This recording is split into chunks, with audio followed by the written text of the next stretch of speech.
Wonosobo, sebuah kota sejuk di kaki Gunung Sindoro Sumbing, mendadak geger. Seorang anggota TNI, Serda Rahman, ditemukan terkapar bersimbah darah di sebuah kafe malam. Pelakunya, Iwan, seorang pemuda beranting dengan masa lalu kelam. Kasus ini bukan sekadar tindak kriminal biasa. Pembacokan itu memicu amarah masyarakat, mengguncang institusi keamanan, hingga menyeret nama-nama yang tak pernah diduga. Bagaimana mungkin seorang residivis seperti Iwan, yang berulang kali keluar masuk penjara, bisa bertindak seolah kebal hukum? Siapa yang melindunginya? Dan mengapa ia harus dijaga begitu ketat di Polda Jawa Tengah?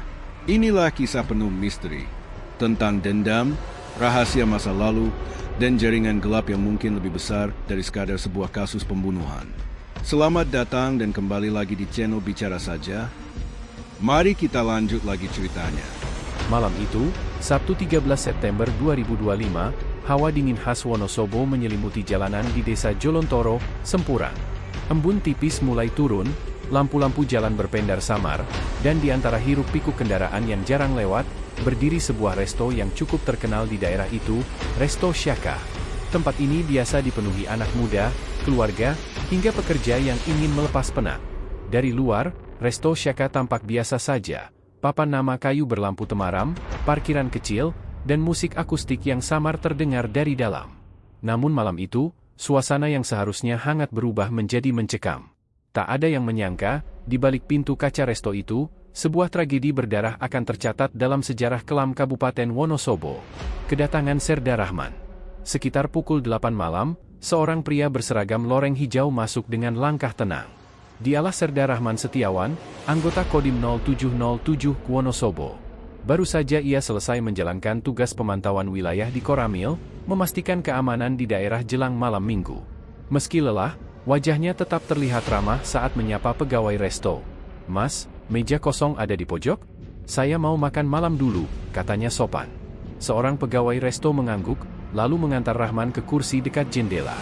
Dari tempat itu, ia bisa melihat sebagian besar ruangan resto, meja-meja penuh anak muda yang tertawa, seorang keluarga kecil yang sedang menikmati hidangan, dan beberapa pegawai yang sibuk melayani pesanan. Bagi Rahman, malam itu hanyalah malam biasa. Ia hanya ingin mengisi perut sebelum pulang. Namun, takdir berkata lain. Keributan yang mengganggu. Baru beberapa menit duduk, suasana tenang resto mendadak terusik. Dari ruangan sebelah, terdengar suara kursi digeser keras, diikuti bentakan kasar. Kamu jangan sembarangan sama aku, ya." Suara seorang pria terdengar lantang, membuat beberapa pengunjung saling berpandangan.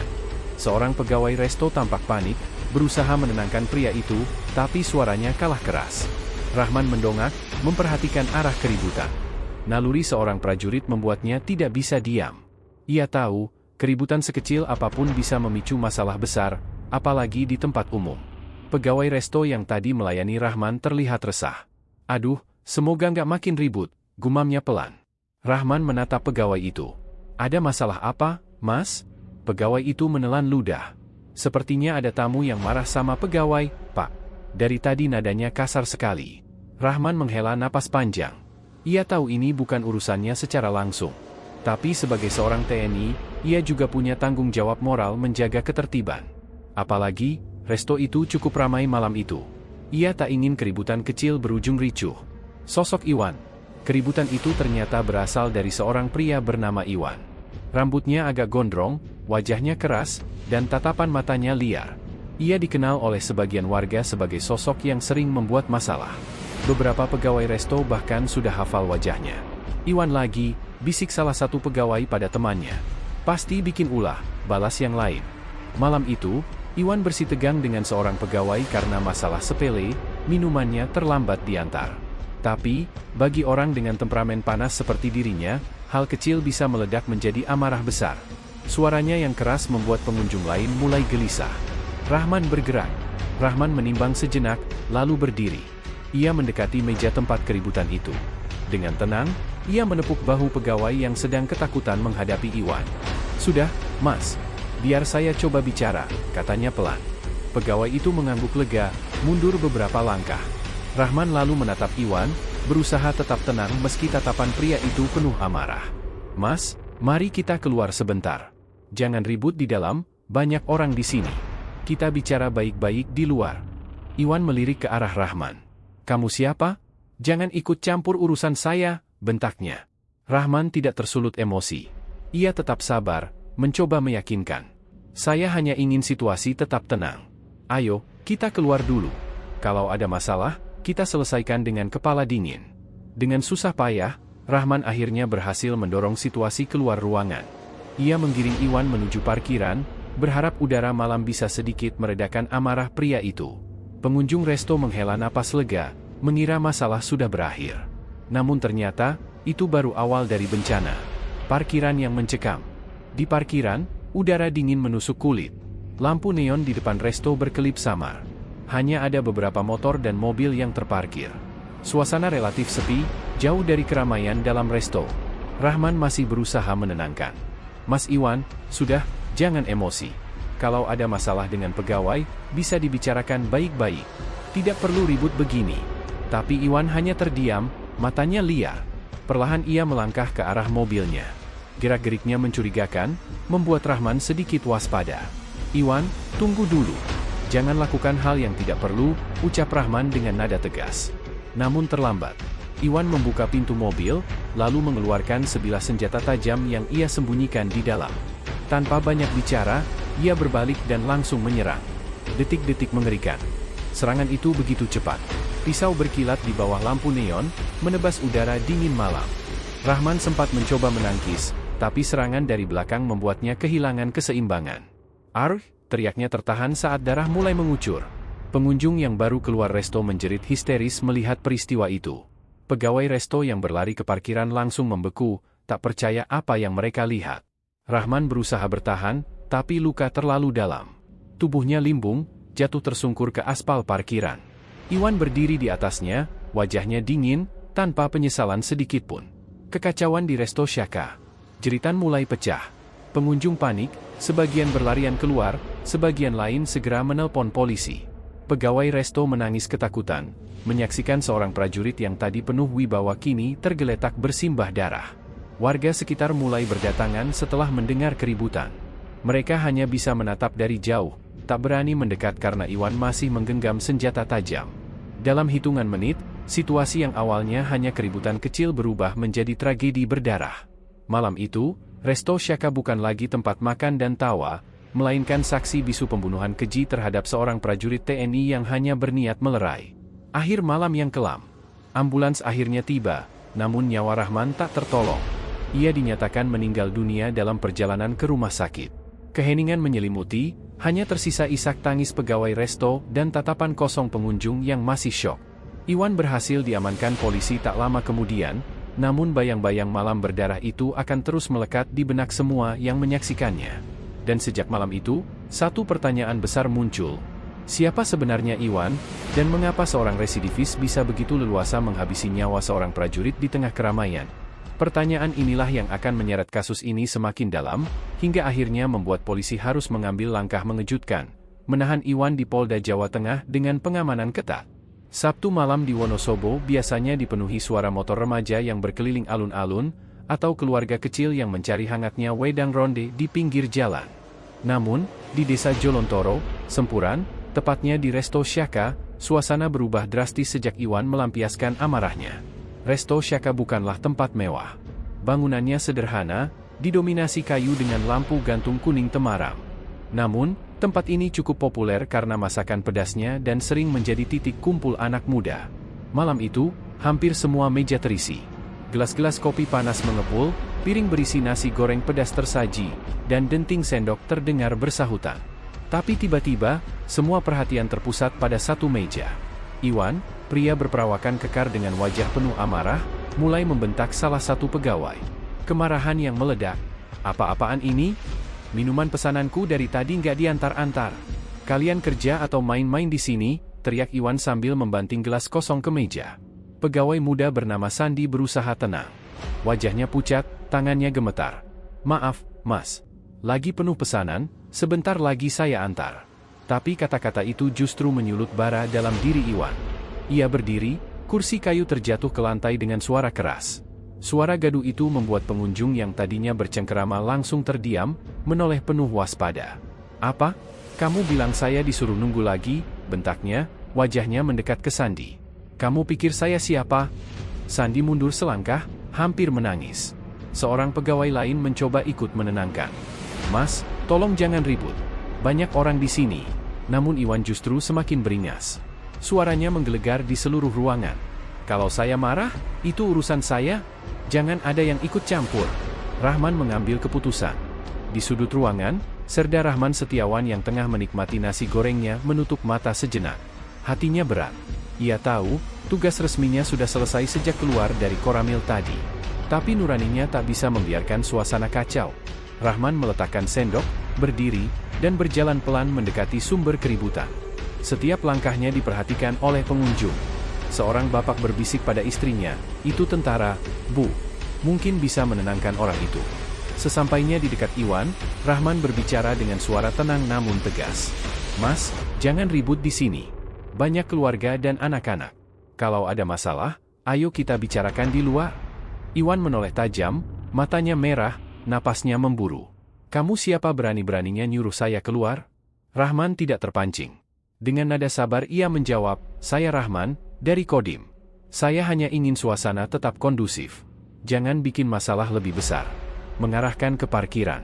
Ketegangan semakin terasa. Semua mata tertuju pada dua sosok itu. Pegawai resto menahan napas, takut terjadi kekerasan di dalam. Rahman akhirnya mengarahkan Iwan menuju pintu keluar.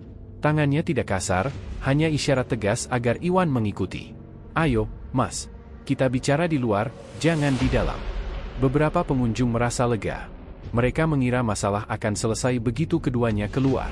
Suara riuh obrolan perlahan kembali terdengar, meski masih diselimuti ketegangan. Namun, tak ada yang tahu apa yang akan terjadi di parkiran resto Syaka malam itu. Detik-detik di parkiran. Di parkiran yang diterangi lampu neon berkelip, suasana jauh lebih sunyi. Hanya ada suara jangkrik dan sesekali motor yang melintas di jalan depan resto. Udara dingin menusuk tulang. Rahman berdiri tegak, mencoba menenangkan lawan bicaranya. "Mas, dengar saya. Kalau marah, bisa dimengerti. Tapi jangan diungkapkan dengan cara begitu. Kalau ada masalah pelayanan, bisa lapor baik-baik." Namun, Iwan tak mendengarkan. Ia menunduk sebentar, lalu berjalan ke arah mobilnya. Tangannya merogoh ke dalam. Rahman yang melihat gerakan itu langsung curiga. "Mas, jangan lakukan hal bodoh." Peringatan itu keluar dengan nada lebih keras. Tapi hanya dalam hitungan detik, kilatan besi tampak di tangan Iwan. Sebilah parang pendek keluar dari balik mobil. Wajahnya kini penuh dendam. Serangan brutal. Tanpa aba-aba, Iwan mengayunkan parang ke arah Rahman. Serangan mendadak itu membuat Rahman kaget. Ia sempat menangkis dengan tangan, tapi pisau sudah lebih dulu mengenai tubuhnya. Darah segar memercik, menodai seragam loreng yang masih dikenakannya. "Arih!" Rahman menahan sakit, mencoba bertahan dengan langkah mundur. Tapi Iwan tidak berhenti. Serangan kedua meluncur, kali ini lebih dalam, mengenai bagian vital. Beberapa pengunjung yang melihat dari pintu masuk menjerit histeris. Seorang pegawai berlari keluar, namun terhenti begitu melihat parang di tangan Iwan yang berlumuran darah. "Ya Allah, tolong! Ada yang ditusuk!" teriak seorang perempuan, suaranya pecah di udara malam. Panik dan kekacauan. Parkiran yang tadinya sepi mendadak penuh teriakan. Pengunjung berhamburan keluar, sebagian menjerit, sebagian langsung menghubungi polisi. Beberapa pria mencoba maju untuk menolong, tapi mundur lagi saat melihat kegilaan di mata Iwan. Rahman terhuyung, tubuhnya melemah. Ia masih mencoba berdiri tegak, tapi akhirnya jatuh tersungkur di aspal. Matanya menatap kosong ke langit Wonosobo yang dingin, napasnya tersengal. Pegawai resto menangis histeris. "Pak tentara, bertahan, Pak, jangan tutup mata." Namun darah terus mengalir, membasahi tanah parkiran. Iwan yang tak menyesal. Iwan berdiri di atas korban dengan wajah dingin. Tangannya berlumuran darah, namun ekspresinya seolah puas. Ia tak peduli dengan jeritan atau tatapan ngeri orang-orang di sekitarnya. "Jangan ada yang mendekat," teriaknya, mengacungkan parang yang masih basah. Orang-orang mundur, ketakutan.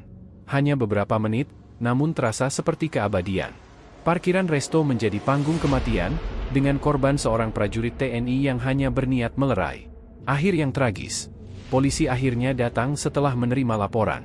Suara sirene memecah malam. Begitu melihat polisi mendekat, Iwan mencoba kabur, tapi berhasil dilumpuhkan.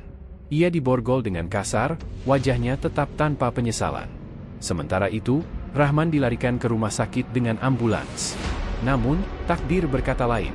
Di perjalanan, jantungnya berhenti berdetak. Dokter hanya bisa menggelengkan kepala. Kabar meninggalnya Serda Rahman Setiawan menyebar cepat ke seluruh Wonosobo. Malam itu, keluarga besar TNI kehilangan salah satu anggotanya. Dan masyarakat kehilangan sosok yang berani berdiri ketika orang lain memilih diam. Bayang-bayang ketakutan. Resto Syaka kini menjadi sunyi.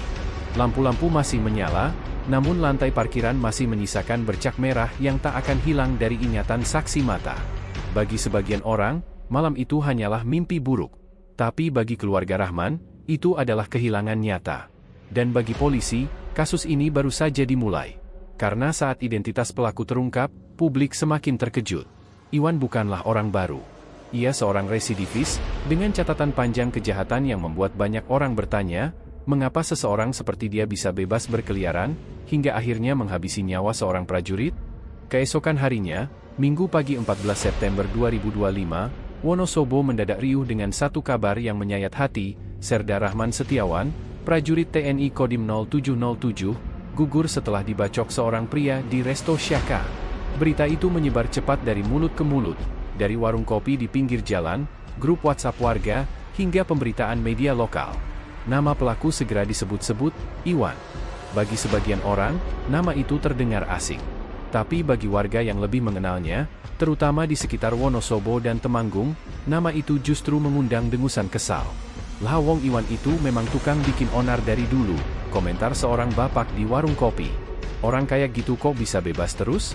Sudah berapa kali masuk penjara, masih aja bikin masalah, sahut yang lain. Misteri pun mulai terkuak. Catatan kelam seorang residivis. Polisi merilis data awal tentang pelaku.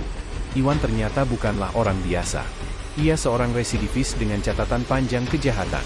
Tahun 2013, Iwan pertama kali berurusan dengan hukum karena pencurian dengan pemberatan. Ia masuk ke rumah warga dan menggasak barang berharga. Atas perbuatannya, ia dijatuhi hukuman dan mendekam di rutan Ambarawa selama 14 bulan.